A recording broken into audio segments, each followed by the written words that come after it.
আচ্ছা, হুমায়ুন কবির যে মসজিদ করছে বলে, টাকা লোক ঘুরিয়ে যাচ্ছে না? টাকা একদম একদম ঢেলে দিচ্ছে, আলহামদুলিল্লাহ। তবে শ্যাম্পু যা দিচ্ছে, মাথায় দিচ্ছে, টাক মাথায় দিচ্ছে না চুল মাথায় দিচ্ছে, ওইটা একটু ভাবার ব্যাপার আছে। দিচ্ছে ঢেলে, এতে বিরাট আনন্দ, কিন্তু টাকে দিচ্ছে কিনা আমার একটু সন্দেহ আছে। কারণ চুলি শ্যাম্পু বললি গেঁজা হয়, টাকে বললি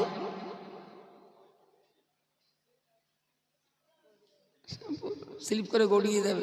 শ্যাম্পুর কেরামতি হলো চুল ফাঁপিয়ে সুন্দর করবে, চুলগুলো একটু আইবুড়ো বানায়।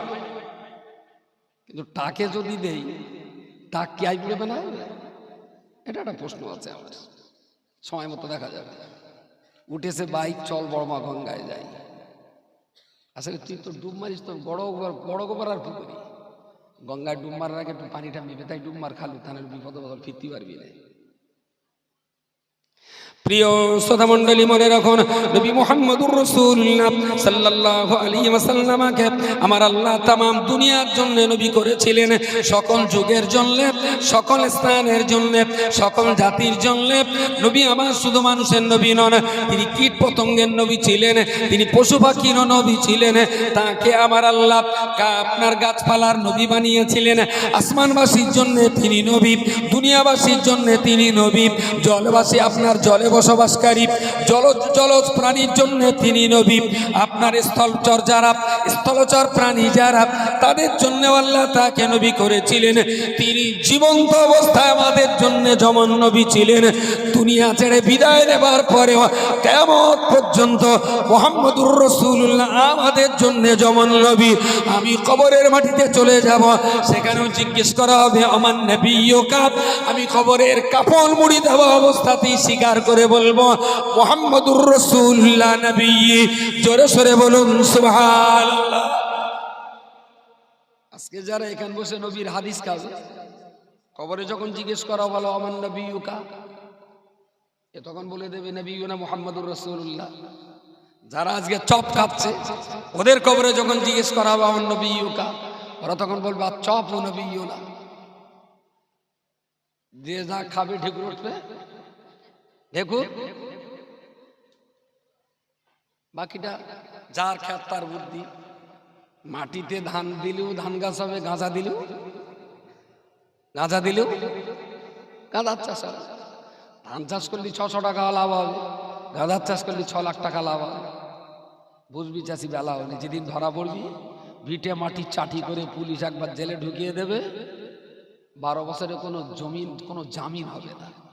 সেই দিন বুঝবি গাঁজা চাষের লাভ কতটা, লস কতটা, এক্ষুনি বুঝবি। একটু বেলা হোক, তারপর চাষি বুঝবে।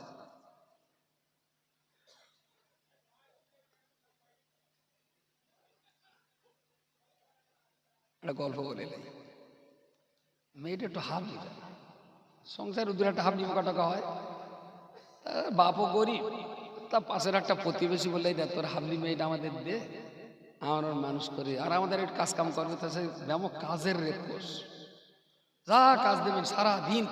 হ্যালো হ্যালো হ্যালো,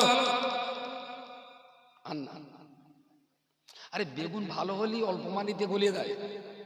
আর শালা যদি তুলসী পড়া হয়, কেটে বেগুন আছে তুলসী পড়া, ও যদি ইট ভাটার আগুনিও দেন, মাল যত চেপে স্প্রিং করবে।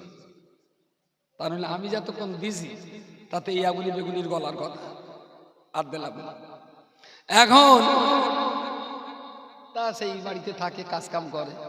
এখন সে মেয়ে আস্তে আস্তে ছায়না হয়েছে, তার বাড়ির চাষাচাষি বলে দেখো তো হাবলি তো একটা বেসাদি দিতে হবে, যাক মেয়েটা ছায়না হয়েছে, তা দেখাশোনা করি মোটামুটি ওইরকম একটু গরিব আর একটু হাফ লাভে না একটা ছেলে দেখেছি।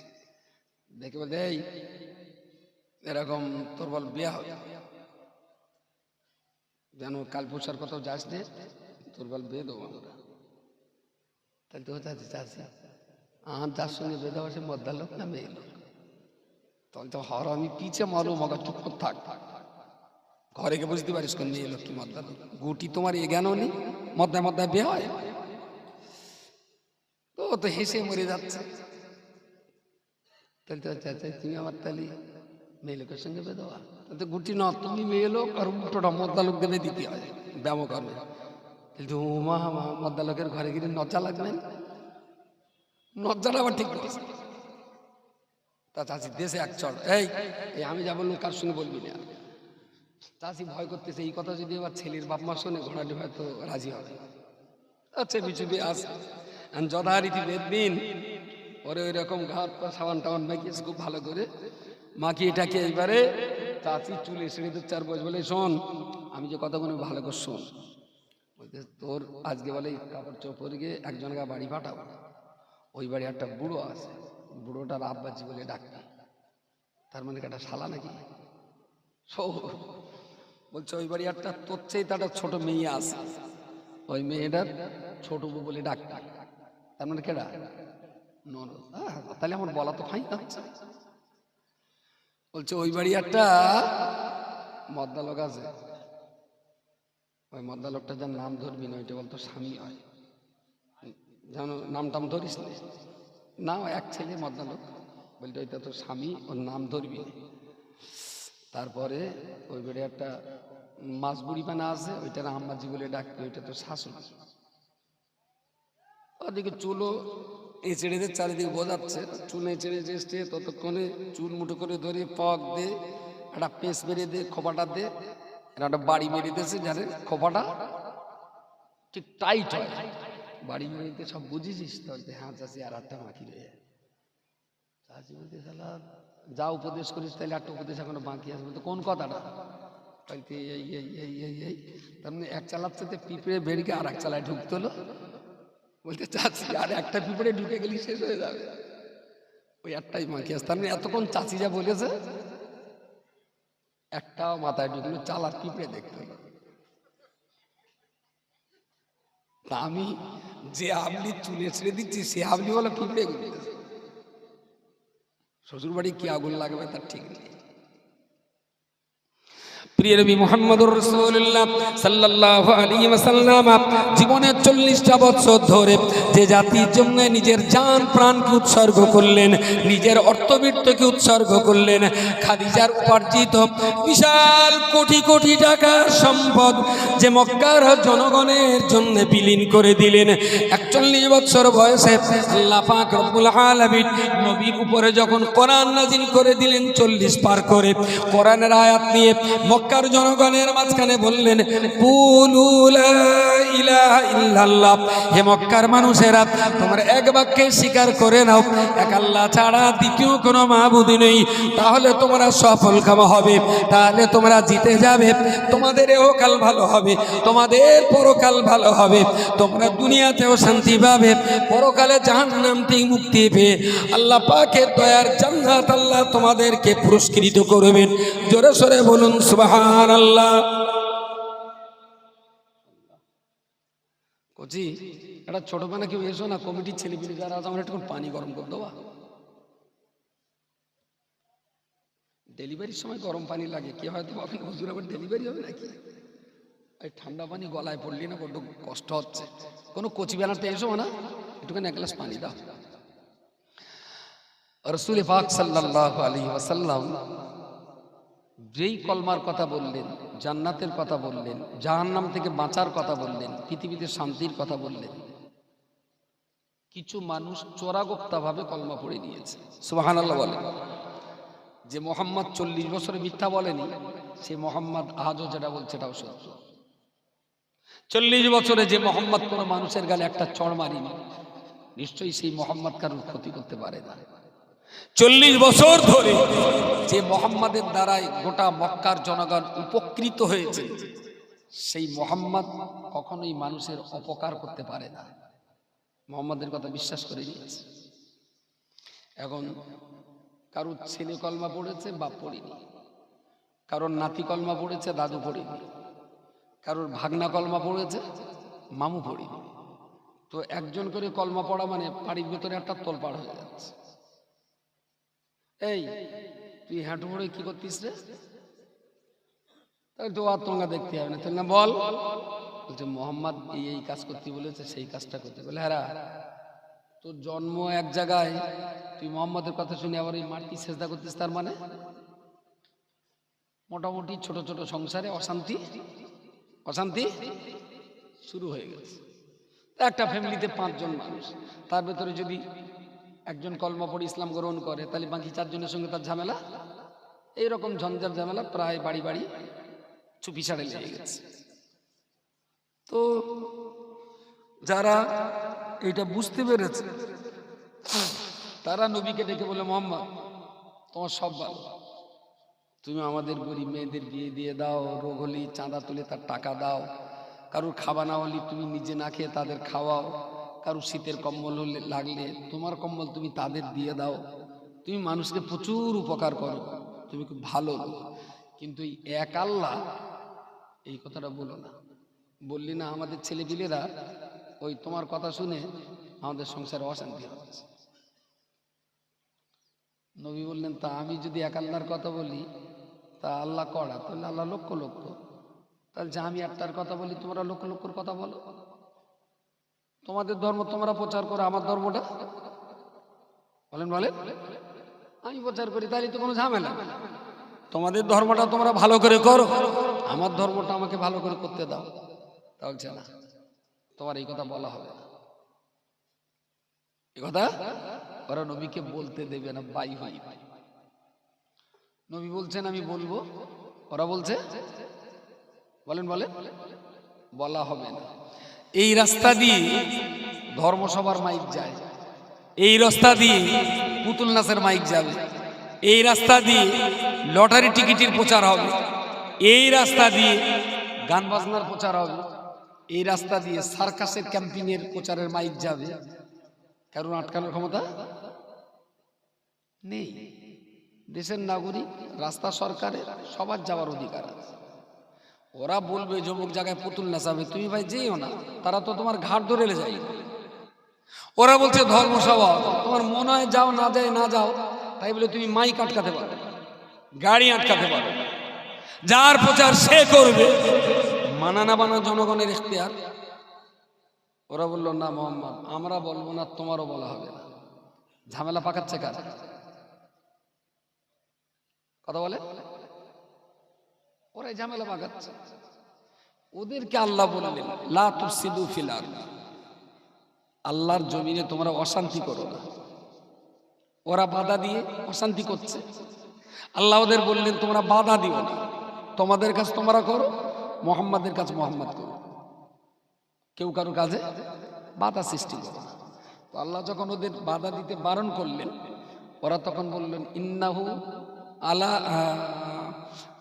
ইযা কিলা লাহুম লা তুফসিদু ফিল আরদ ক্বালু, ওরা বলল ইন্নামা নাহনু মুসলিহুন, আমরা শান্তি প্রতিষ্ঠা করছি। কথা বোঝেন না? সত্যি কথা, ওটা শান্তি। কাজে বাধা দিয়ে কে শান্তি হবে না অশান্তি হবে? ওরা পাকাচ্ছে অশান্তি। আল্লাহ যেই বারণ করলেন তখন বলছে না না, আমরা তো শান্তি প্রতিষ্ঠা করছি।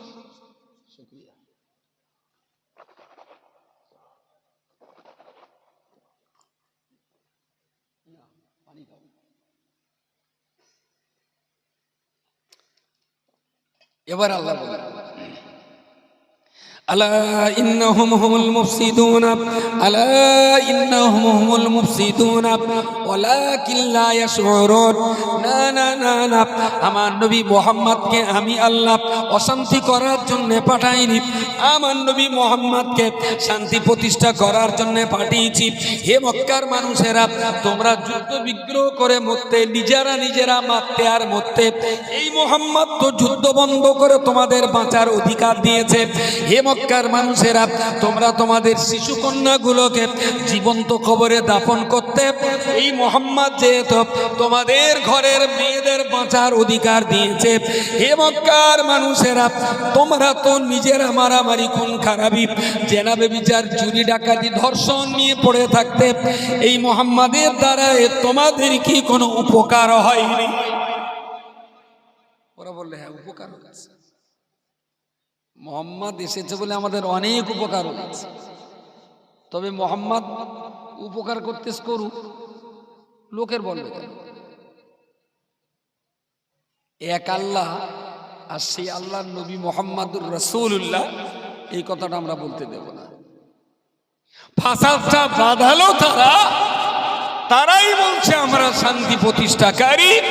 আল্লাহ তার জবাব দিয়ে বললেন, ইল্লাহুম হুমুল মুফসিদুন, ওরাই হলো প্রকৃত অর্থে ফাসাদকারী। ওয়ালাকিল্লা তাশউরুন, অথচ ওরা নিজেরা বুঝতে পারছে না। বুঝতে পারেননি? ভারতবর্ষে যদি কোনো নেতা মন্ত্রীর পাশায় পিঁপড়ে কামড়ায়, ওরা বলে দেবে যে পাকিস্তান পাঠিয়েছে। ভালো কথা, তো পাকিস্তানের পাহারা দেওয়ার দায়িত্ব তো ইন্ডিয়ার মুসলমানদের না, ইন্ডিয়ার সেনাবাহিনী। সেনাবাহিনী কার হাতে? মোটা ভাই হাতে। তাহলে মোটা ভাই, তোর পুলিশ বিএসএফ থাকতি পাকিস্তানের শয়তানরা ঢুকলো কোন রাস্তাতে? বুঝতে পারেননি? ব্যাপারটা তা না, পুরোটাই নাটক। দেশের জনগণের জীবন নিয়ে ওরা নাটক করতে ভালোবাসে। মারছে তারা, মরছে তাদের লোক। সংবাদ রটিয়ে মুসলমানের বিরুদ্ধে খেপিয়ে দেওয়া হচ্ছে বৃহত্তর জনগোষ্ঠীকে। দেশ যত উত্তাল হবে, তাদের পলিটিক্সের তত লাভ হবে। এটা ইন্ডিয়ান পলিটিক্সের একটা সূত্র হয়ে দাঁড়িয়েছে। ধর্ম করা লোক কখনো দাঙ্গাবাজ হয় না, ধর্ম করা লোক কখনো আতঙ্কবাদী হয় না, ধর্ম করা লোক কখনোই দেশের জন্য হুমকি হয় না। কিন্তু ধর্মের নামে যারা ব্যবসা করে, এরা দেশের জন্য খুব বিপজ্জনক। দেশের জন্য খুব বিপজ্জনক। আমি আবার বলছি, যে লোকটা অন্ধ হয়ে জন্মিয়েছে, জীবনে বাপ্পার মুখ দেখতে পাইনি, আজকে 40 বছর বয়সও বেচারা অন্ধ, হাতের লাঠি টুকে টুকে যায়। কখনো লোকে বলে, এই সামনে যাও না পুকুর, তাহলে কোন দিক যাও? তাহলে ডান দিকে যাবো। আবার লাঠি টুকে দেখলো শক্ত হবে না, তা পা দিল, লাঠি দিয়ে দেখতেছে খটাস করিনি, তাহলে চিন্তা করলে পুকুরি ভেতরটা তো হতে পারে। ওর এই লাঠি দিয়ে বলো বোঝে, মাটিতে পড়লেও বোঝবে, পাথরে পড়লেও বুঝবে, নিচু হলেও বুঝবে। এই লোকটা না নিজে কষ্ট পায়, জগতের অন্যকে কষ্ট দিতে পারে না।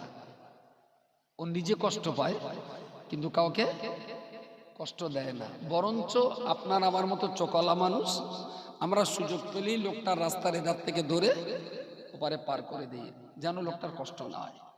কখনো অন্ধ লোক রাস্তায় পেলি, কেউ বাইকে তুলে এনে তার বাড়ি নামিয়ে দেয়, কেউ সাইকেলে তুলে এনে তার বাড়ি আমনে দেয়। এবং তাতে যারা এই অন্ধ লোকটার পরিষেবা দিতে পারে, ওরা মনে মনে বিশাল আনন্দ পায় যে জীবনে তো অনেক পাপ তাপ করেছি, এই অন্ধ বেচারার একটু উপকার করি, যদি আল্লাহ এর ফলটা অন্তত আল্লাহ আমার দেবে। মানুষ ভালো কাজ করে কেন? কিছু ভালো পাওয়ার জন্যই করে। অন্ধ লোকে নিজে কষ্ট পায়, অন্যকে কষ্ট দেয় না। কিন্তু যারা চোখ নিয়ে জন্ম নিয়েছে, কিন্তু চোখ দিয়ে মধ্যাংশ চেনে না, ডাব্লিউ চেনে না, আলিফ বেচে চেনে না, A+B হোল স্কয়ারের ফর্মুলা বোঝে না, বাবরের পানিপথের দ্বিতীয় যুদ্ধ পড়তে পারে না, এদেরকে কি বলা যায়? কথা বলে হ্যাঁ, কি মূর্খ, অজ্ঞ। তাহলে যে অন্ধ হয়ে জন্ম নিয়েছে, সেও আলিফ বে অ ক খ ABCD তিনদিকে নয়, অন্ধ, দেখতে পাই। যে চোখ নিয়ে জন্মগ্রহণ করেছে, তারপরেও সে তিনদিকে নয় চিনতে পারে না। সে CHL কে চলকে বলতে পারে না, চক বলতে পারে না, CLOC কে ক্লক বলতে পারে না। তাহলে ওর থাকার সত্ত্বেও আগে চোখ নেই তার অন্ধ, আরে চোখ থাকার পরেও অন্ধ।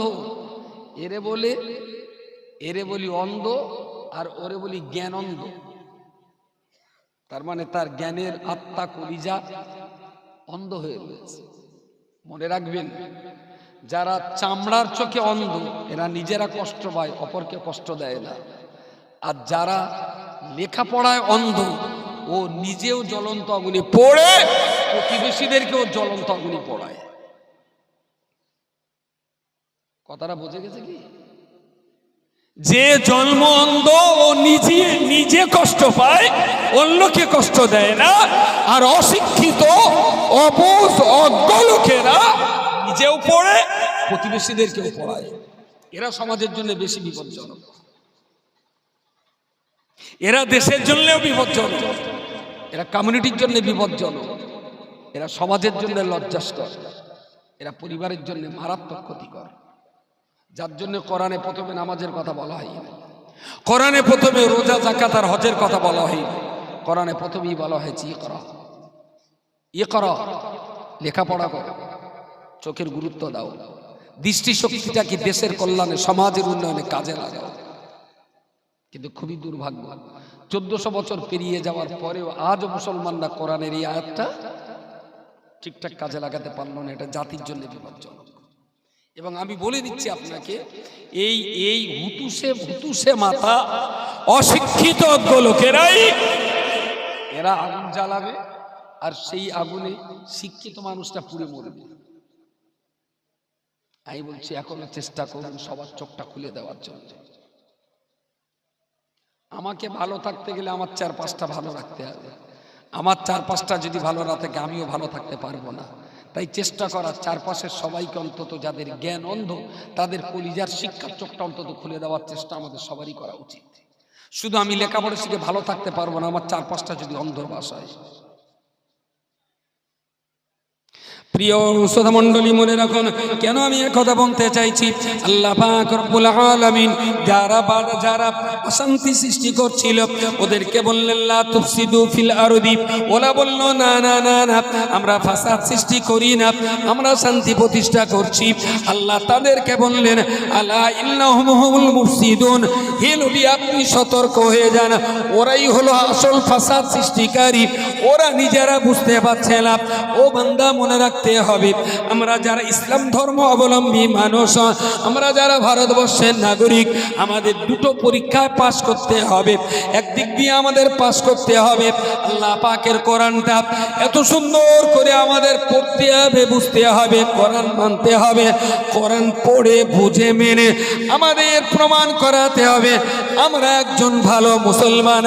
আবার যেহেতু ভারতবর্ষের নাগরিক, তাই ভারতবর্ষের সংবিধান আমাদের পড়তে হবে, বাংলা, ইংরেজি, অঙ্ক, ভূগোল, বিজ্ঞান, ইতিহাস পড়াশোনা করে দেশের কানুন মেনে আমাদের প্রমাণ করাতে হবে আমরা দেশের একজন ভালো নাগরিক। দুটো দিক দিয়ে আমাদের প্রমাণ করে আল্লাহকে দেখাতে হবে আমরা কোরআন মানা ভালো মুসলিম।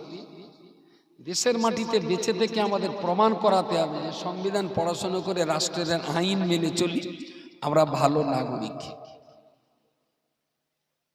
আমার কথা বলা যায়নি?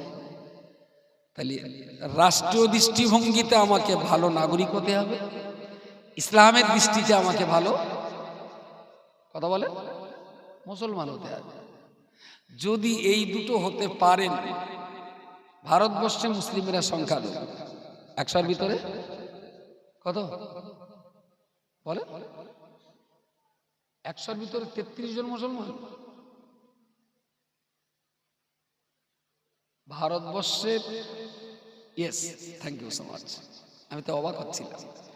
পশ্চিমবঙ্গে 28.43 না কত, ধরে নেওয়া যায় 29। আসামের সবচেয়ে বেশি মুসলমান বোধহয় 42 বা আশপাশ হবে। আর গড় ভারতবর্ষে 100-র ভিতরে 14 জন মুসলিম, 14 জন মুসলিম। তো যে দেশে আমরা শতকরা 14 জন মুসলিম, বেশি লাগবে না। অনেকেই যেটা ভাবছি আমরা একটু যেদিন সংখ্যায় বাড়বো সেই দিন কামাই করব। তুমি যা কামাই করবা সে আমি জানি, কারণ তুমি তো অন্ধ, তুমি নিজেও পড়ে মারবা, তোমার আশপাশের লোকজনগুলোকেও তুমি পড়াবা। 100-র ভিতরে 14 জন মুসলমান না, আমি দায়িত্ব নিয়ে বলছি, প্রতি 100-র ভিতরে 14 জন মুসলমানের ভিতরে 10 জন করে মেরে দেওয়া হবে। ওই ইঁদুর মারা বৃষ্টিতে সব মেরে দেওয়া হবে, শুধু 4টে মুসলমান থাকবে। এই 4টে মুসলমান আল্লাহর কোরআন মানবে খুব সুন্দর, দেশের সংবিধান মানবে খুব সুন্দর, বলছি হিন্দুরা আপনাদের পায়ের তলার মাটি দিয়ে কপালে তিলক টেনে পুজো করবে। মুসলমানদের মুসলমান হওয়া বাকি আছে। আমি শুধু মুখের দাড়ি, মাথার টুপি আর বড় জুব্বার কথা বলছি না। আরে শাল তো শীতকালের জন্য, রোমালটা মাথায় শীত দেখতে তাই, টুপিটা দেরে কি ধুলোবালি যাতে না পড়ে, আর নবী সুন্নত তাই, জামাটাও সুন্নত।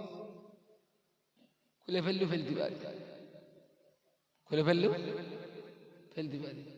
টয়লেটে যখন যাই তখন তো পুরো জন্মদিনের পোশাক, জন্মদিনের পোশাক, সুতি না আদি কাপড়, চামড়ার কাপড় পরি, তখন টয়লেটে কাজ করতে হয়।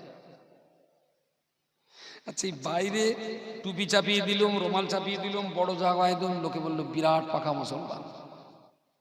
মুসলমানটা বাইরে না ভেতরে কি? ভিতরে কি? খোদার ভয় আমার ভিতরে কতটা আছে? সালা মেটে মুসলমানের দোকান থেকে গোস্ত কিনলুম, আর দাঁড়িয়ালা মুসলমান, আমি বললাম আমার না নিয়ে এসে যেন হাট দিও না, গোস্ত দিও। তাহলে তো খোকা তাই দেবো। সালা গোস্ত দিয়েছে, বাড়িয়ে নিছি, এরকম প্যাকেটে 5 ধরে উঁচু করেছি, পাকা মিশে পড়িস, তা মঠাস কষা। আমি সালা গোস্ত তো মঠাস করবো না, গোস্ত তো থপাস করে পড়ো, মঠাস করলে গেল। ওর ভেতর হাত দিয়ে দেখি এইরকম মোটা একটা হেঁটোর মালা ঢুকিয়ে দিয়েছে। মুখে দাঁড়িয়ে আছে খুব ভালো সুন্দর, কিন্তু ভেতরে কি ইসলাম আছে? তুই তো বলতে পারতিস ভাই হান নালিলি গোস্ত বিক্রি নেই। এরা মুসলমান সমাজে কি একটার দাগ? কথা বলে ক্ষেতের বেগুন, বড় এক ঝুড়ি বেগুন লে সরুনগরে দোকান দিলে, তো উপরে বেগুনগুলো এরম রয়েছে, তা মনে হচ্ছে যেন একদম কাঁচা খাই, এগেরে আইবুড়ো বেগুনগুলো সব ওপরে, আর কলেরা, টঙ্কারা, পোকা লাগা, টেরা বেকা মাল সব। কথা বলেন এটা কি কোনো মুসলমানের কাজ? কোন মুসলমানের কাজ এমন কখনো হতে পারে? মুসলমানের কাজ ইসলামের সততা, নিষ্ঠা, আদর্শ, মানবতা যদি ঠিক রাখতে পারেন, 14টা মুসলমান লাগবে না, 4টে মুসলমানের ছপ্পর ফেটে যাবে।